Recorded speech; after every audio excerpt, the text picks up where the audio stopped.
QuaranJazz. Listen while you're home.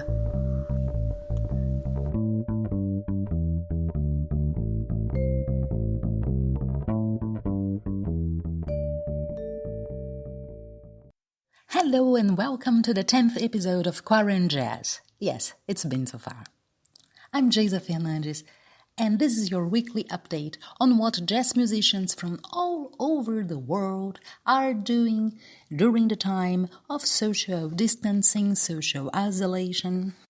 I know that the situation may vary depending on where are you based, from where are you listening our podcast. I'm in Rio de Janeiro, and, well, we are still in the middle of the hurricane, so to speak. Now looking back, I realize how important this show has been for me.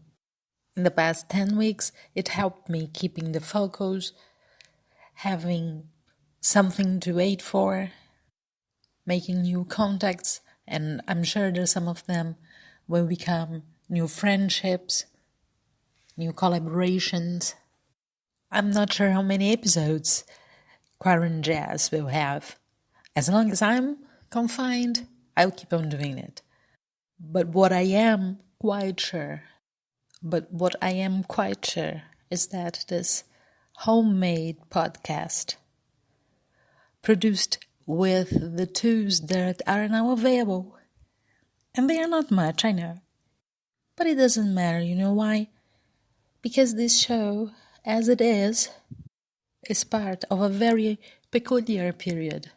And I like to think of it as a document, as another element that in future years people will have to understand this time, that we ourselves will have to understand our reactions during this time. Therefore, I have not enough words to thank you for listening, and also those who took part in the episodes of the show, my dear fellow musicians. It's been so hard for everyone, for all of us. Something ended, something new is about to start. We don't know exactly how it's going to be like. It's somehow heartwarming to know that we are in this together as a community. Thank you very much. You probably know by now that this podcast is broadcasted in all major streaming platforms. It's also a playlist on YouTube. You always have the description of the episode, telling a little bit what you're going to hear. And in the description, you'll also find the link to my website, geisafernandes.com, where you can find more information about me, my music, other podcasts, and you can also leave your contact, drop me a line. Another way of making contact is joining the group The Touring Jazz Musician, created by me on Facebook, and named after a guide that I wrote on jazz festivals with open submission processes, that accept submissions directly from artists. So if this is your case, or if you'd like to know more about the jazz festival scenario, join the discussion. Find us on Facebook, The Touring Jazz Musician. QuaranJazz is also part of the Social Distancing Festival. Check the link in the description of this episode. My guest this week is Viktor Haraszti. He has amazing credentials, check it out. He's a jazz, saxophone, clarinet, and flute player, born in Hungary, but based in the Netherlands for quite a long time now.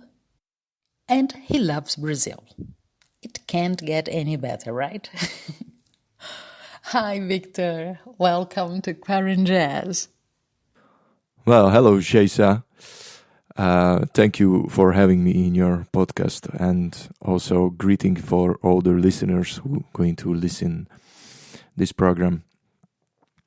I'm not sure I pronounced your name in the right way, but please forgive me for this. I'm not familiar with Brazilian names. However, my fiancée, she's from Brazil and she's from Rio as well.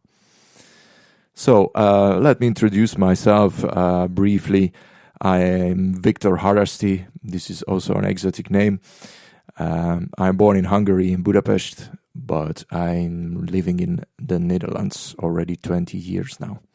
I'm a saxophone player by nature, but before the saxophone, I actually studied the clarinet. I had a long long classic education on the clarinet, and just later on, I decided to pick up the saxophone and start a completely different adventure and get involved with jazz music. I also like to play flute, and I was very fortunate to visit friends in India last month, and then I bought a bansuri. This is a wonderful folk instrument from India, and because of a couple years ago, I started listening Indian classic music.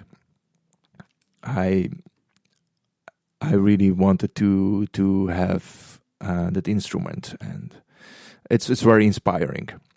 It inspires me also to the way how I write music and how I play the instruments.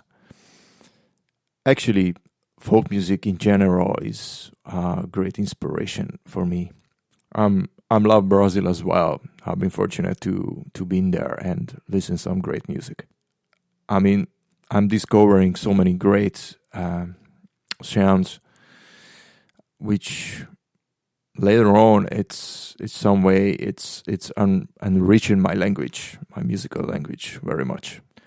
I'm a very open-minded. I don't like to getting limitations around my creativity, and this is involved with music, the projects I'm working, and the music I try to write is always, let's say, try to reach where nobody else would go, maybe, or let's say I like to explore the unknown. Of course, there are some basic concepts which I like to keep eye on it and don't go too far away from that perspectives. One of the important elements is for me groove. I like my music has a groove, a certain rhythm, a feel which let's say almost make you dance or some way. And I go for that. I like to use elements from the groove-oriented musics. Let's say like funk and hip hop, let's say, or maybe let's say a little bit rock. So either way, it has to swing, right? And another thing is melody. I like to discover simple but very deep and meaningful melodies. And I think melody for me is above everything else. Just because I don't think that too much intellectualism and overthinked motives has something to deliver. So if I would like to describe my music, I would say there are groove elements, jazz, fusion elements, and mostly simple melodies involved with some kind of deepness behind, some kind of story, you know. I always inspired by stories. It can be not only music, but a poem, or a book, a film, a walk. So there are many things. Your pronunciation of my name was amazing. Geisa is a very uncommon name in Brazil. Unlike Victor, we have lots of Victors and Vitors without the K here as well. Just for the record. And Victor, what were you doing when the COVID crisis came to the Netherlands, or better saying, to your city? As I mentioned earlier, I'm living in the Netherlands, and the city where I'm living is Utrecht. When COVID-19 started to evolve around here and we all had to step back into our little home quarantine, I was involved with two projects. Actually, I was involved with these two projects now a couple years back. One of the projects which I already started to develop in 2017 is Rio. This is my solo project, my band project.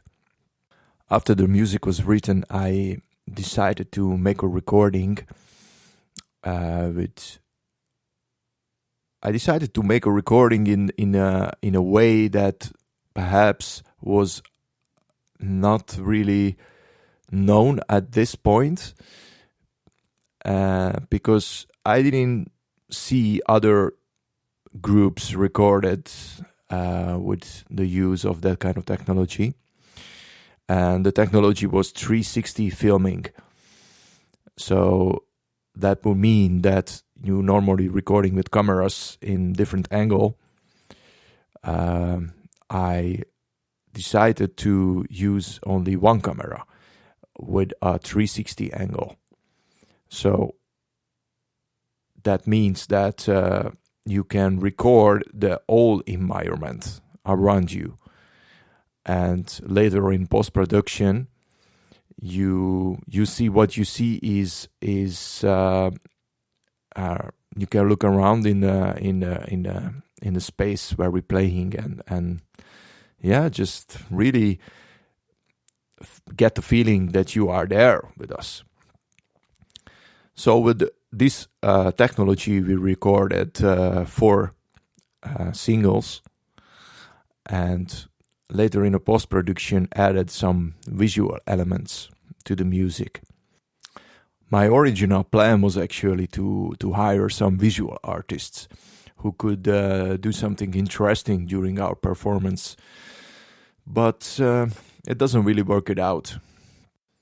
Being forced to use our creativity again, that's how we discovered the possibility to put the visuals later on in the post-production in a way that I think it harmonized that with the music in a way I was imagining in myself. This videos was released during 2018 and 2019, so you can go to our YouTube page, VO Music, and check it out there. Another project I also working now for a couple years already.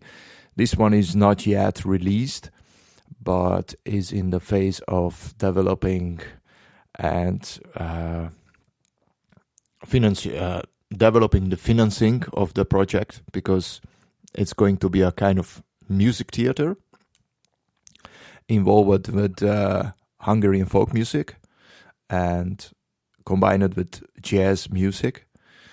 I producing this music together with a very lovely lady from Hungary.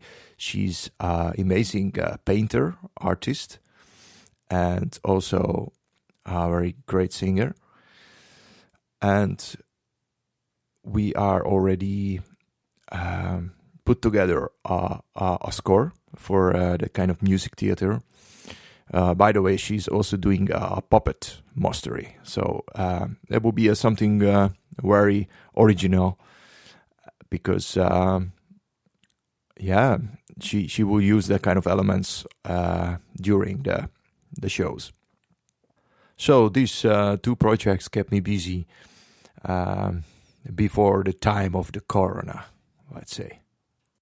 Well, Victor, that's very interesting. Not only the project in itself, but also it became even more interesting because we are now trying to imagine how things will be after the crisis is gone and venues starting open again, and which other possibilities besides live performance and how to use other technologies. I mean, these are all issues.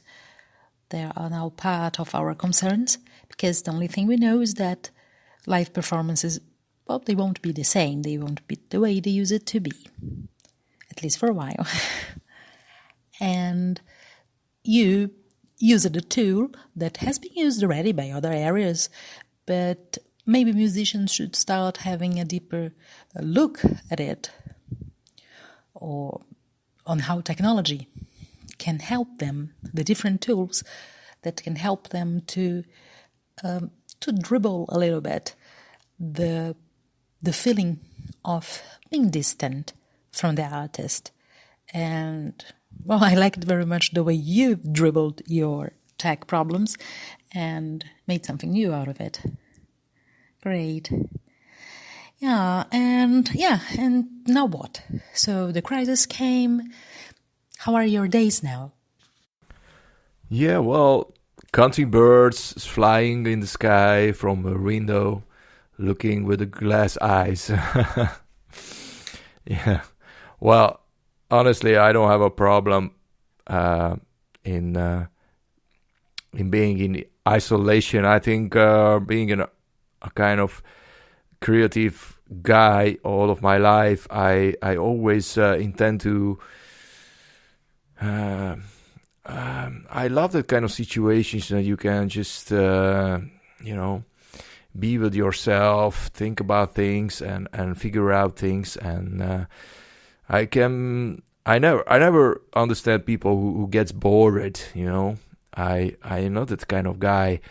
In any circumstances, I will find something which can give me some kind of sensation of activities. Well, but in general, I am trying to maintain my skills in the instruments. I also recently I'm busy with the study of sound engineering. I started the school in January, and because of now we cannot do practicals, I'm trying to mix behind my home studio and figuring out things. And of course, I'm trying to write music. And actually, I've been planning to do a project already 1 year now. Is the continuation as the continuation of my VO project. And how funny is that? How ironic! I had a subject about difficult circumstances. The circumstances actually what we're experiencing now.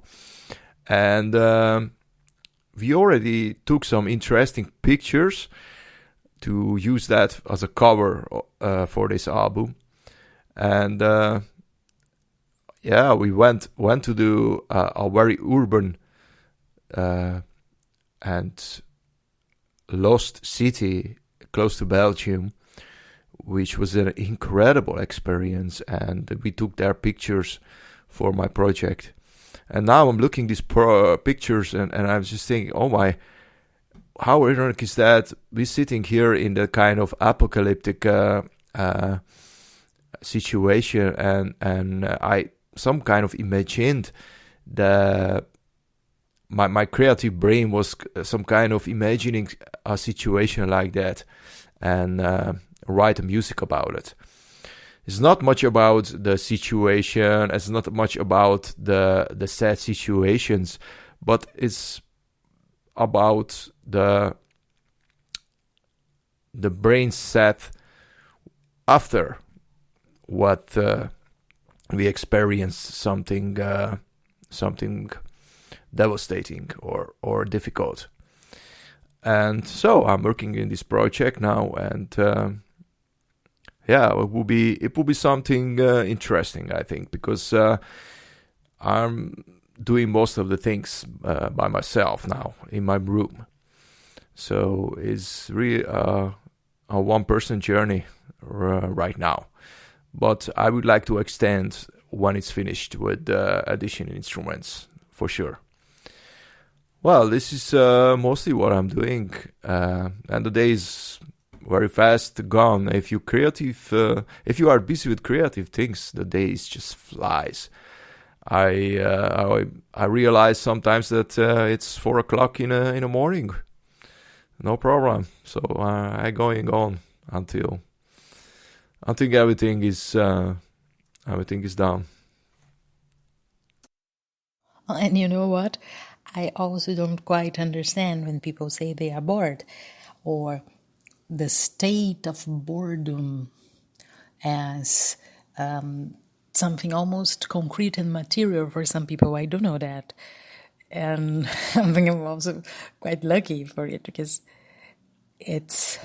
there's always something that catches my attention very quickly, and curiosity, and then I start thinking about it. It might be a movie that brings me ideas to a new song, or that brings me sensations that will make me write a poem, whatever, well, anything. But not this, as I mentioned, this boredom. So see, right? We have this in common. And what about the track we are going to hear? What can you tell us about it? I chose one of my songs from the Rio 360 sessions EP, which we released also with the 360 videos. And the song called is Essence. And because I was talking about in the beginning also about my philosophy and the way I liked composing and the things which interests me. And I think this song represents quite well. It's called Essence, so I think is almost the essence of myself, let's say. So just to add some important facts, that of course I was not the only one who worked in this project, and I'm grateful for all the musicians who playing in this song and who did the video, of course.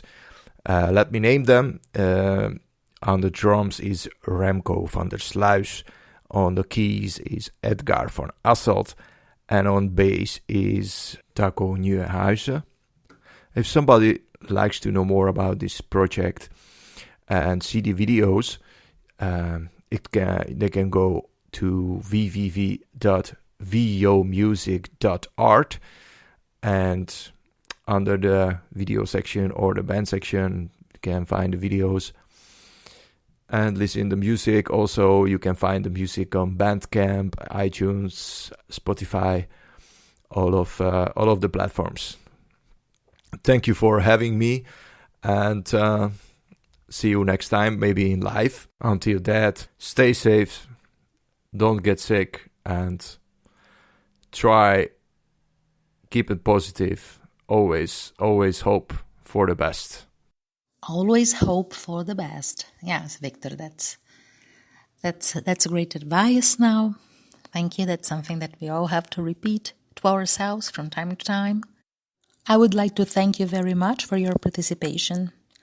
And as you say, I also hope that the next time the meeting will be live. Live not in the sense that live has now during this isolation time, not a live on Instagram, but face to face.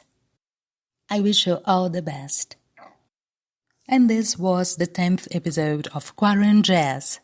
As usual, I thank you very, very much for staying with us. It is so good to know that you are on the other side listening to this.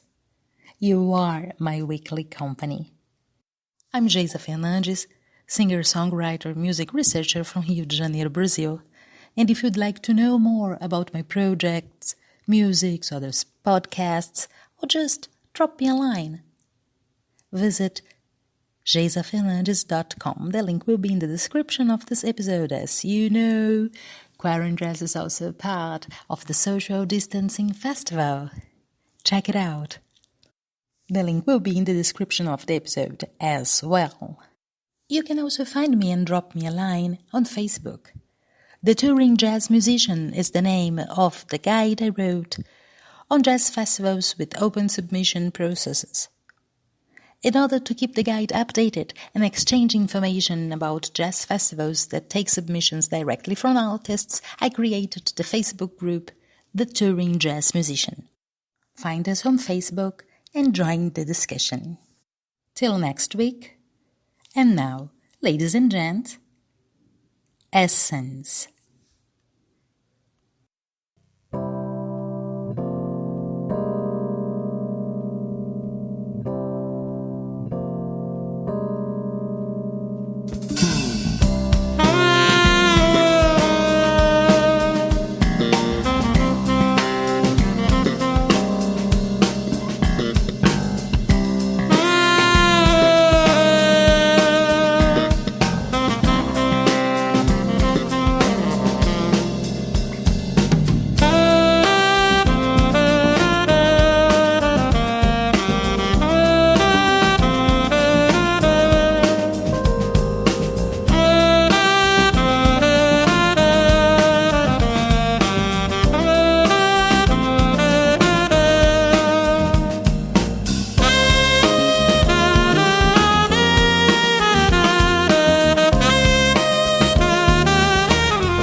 QuaranJazz. Listen while you're home. QuaranJazz, a podcast by Geisa Fernandes.